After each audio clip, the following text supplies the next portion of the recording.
Morning all, hope you're doing well, hope you're staying safe. It's Wednesday, June the 10th, another beautiful day in Orlando here this morning. And for a day that's not got a lot of news in it, there's actually quite a lot of news. So kicking off with US cases, consistently lower now, it's getting a little better it seems, not by much, but we're not going up. US deaths is slightly up yesterday, but still trending down. Florida cases, mostly lower than the last few days, but we have seen that kind of jump due to testing, as I said a couple of days ago. Florida deaths up a little bit, usually, that's due to Miami-Dade, Broward and Palm Beach. The average has been maintained in the number of deaths over the last couple of weeks. No deaths are great, but at least we're keeping it fairly low. Ron DeSantis finally came out and commented on the number of cases, because it's been widespread reporting of a spike in cases and the world's falling in, and he eventually came out and said, look, it's all down to testing. So that's what I've been saying now for a few days, so I'm glad Ron's caught up with me. Stats, a little higher in positive cases yesterday, based on number of cases to tests.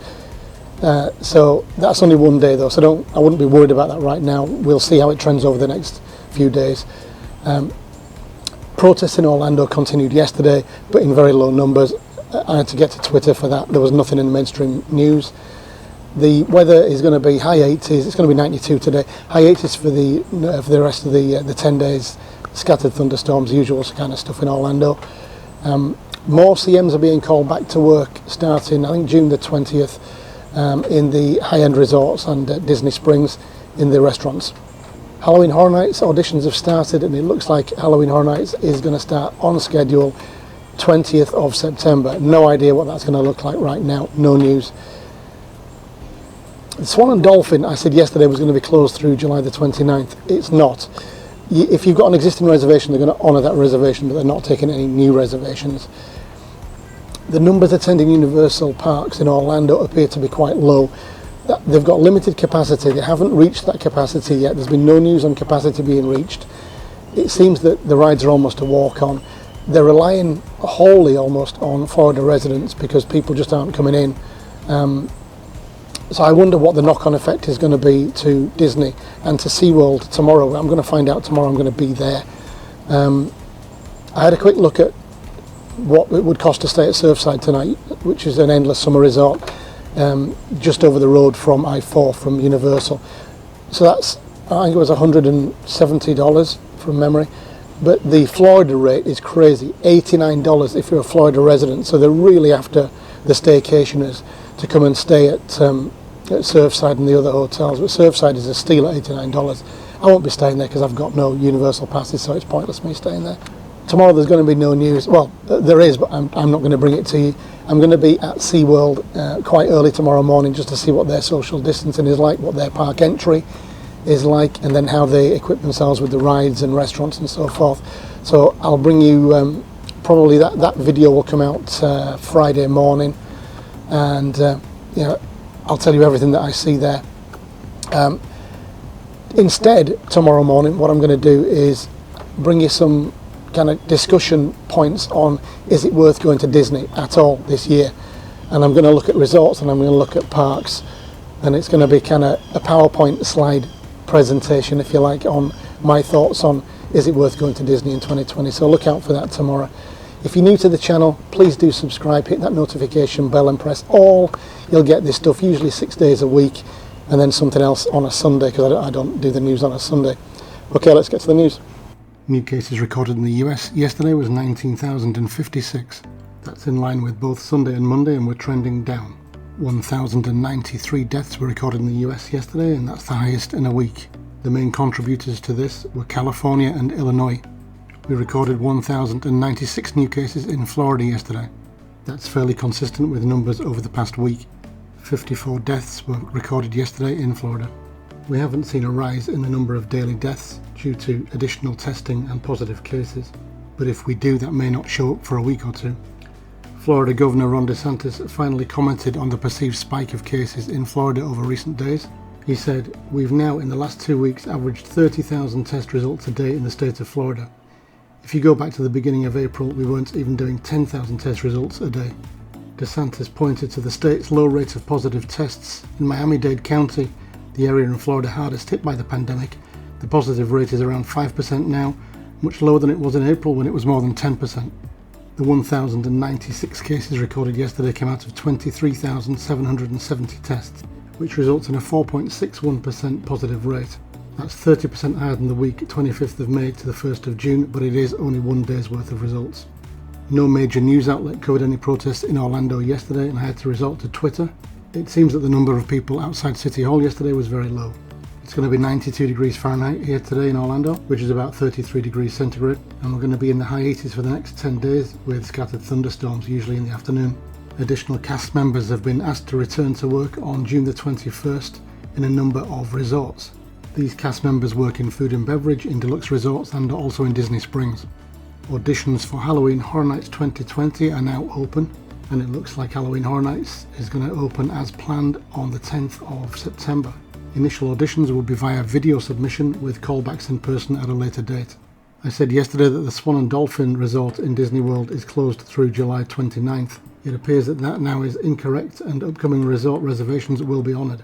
This hotel is not run by Disney World but by Marriott, and they are asking that all reservations are reconfirmed by Monday, June the 15th, or they will be cancelled.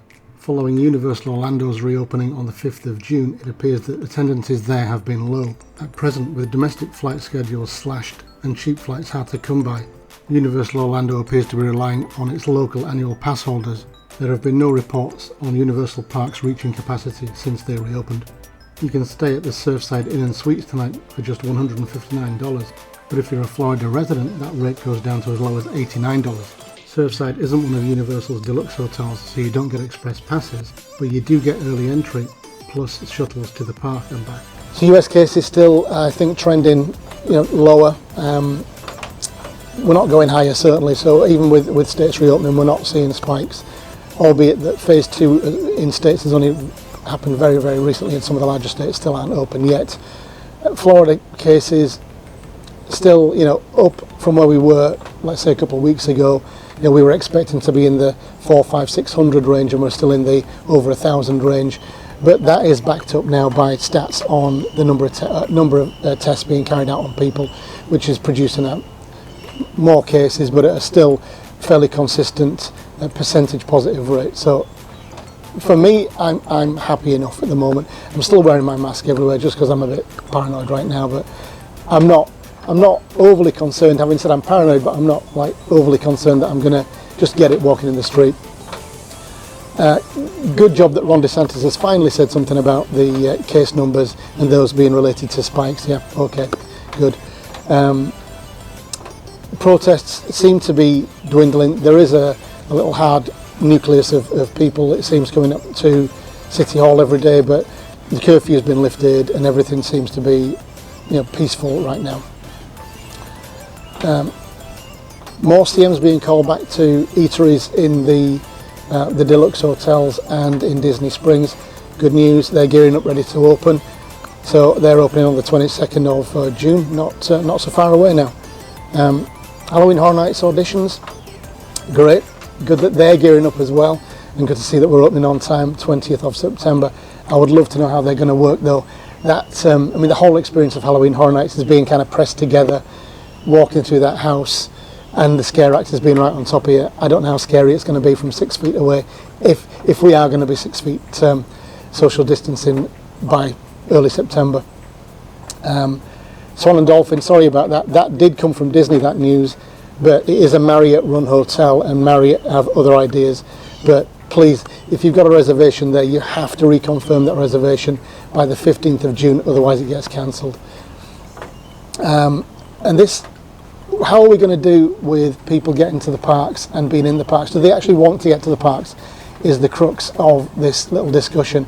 Universal Orlando don't appear to be, knocking it out of the park in terms of the park full sign is up right now. I know it's early days, but it is completely reliant, it seems, on locals. So people within, a small drive of the parks, those are the people who seem to be going.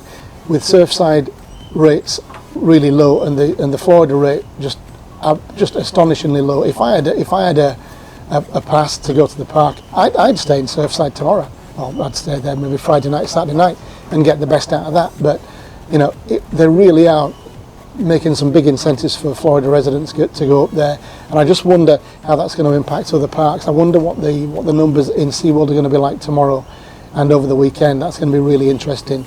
And then when Disney opens, I know Disney is a bit of a different kettle of fish. It's Disney and the other things aren't. But is Disney actually going to see park capacity? Are there going to be reservations that aren't filled up for days in the early days? Who's going to come? Is it again going to be within a drive? I know it's July, so I know the airlines are going to start having more flights on as the states reopen. So it could be that more out-of-staters come. You still can't come if you're from the tri-state area, which is still astonishing to me, and I hope that Ron DeSantis lifts that soon. And you know, there's a heck of a lot of people in the tri-state area, and lots of flights usually between Orlando, New York, New Jersey, Connecticut. But yeah, so that's my discussion for tomorrow. Is it actually worth coming to Disney World in 2020? And is that why the numbers are low for Universal? Are people just staying away? Do they think it's not worth it? So I'm gonna release that. I'm gonna do that today. I'm gonna release that tomorrow morning so that you can watch that while I'm doing some filming and enjoying some rides in SeaWorld tomorrow. So that is the news. Stay well, stay safe, and I'll see you with that discussion tomorrow, and I'll see you with the news back here on Friday. Okay, cheers for now. Bye-bye.